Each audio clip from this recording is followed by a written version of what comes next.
I hope I'm not out of line by saying this, but I hate trade shows like Black Hat. Just thinking about walking through the business hall makes me cringe. It's like walking a carnival midway with people getting in your face to scan your badge to give you some cheap fidget spinner or entering you in a drawing to win a drone. It just makes me feel like I need a shower, and it makes me a little sad about our industry.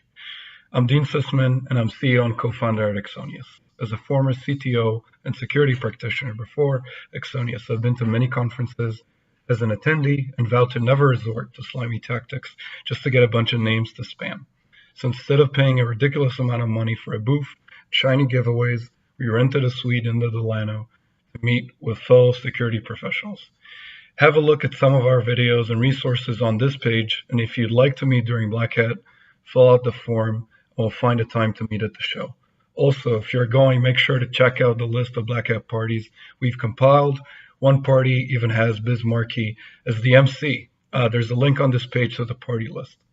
If you're not headed to Black Hat, first, congratulations. Vegas in August is brutal. Second, we'd be happy to set up a Zoom session to see if our cybersecurity asset management platform would be helpful to your organization. Thanks, and I look forward with talking to you soon.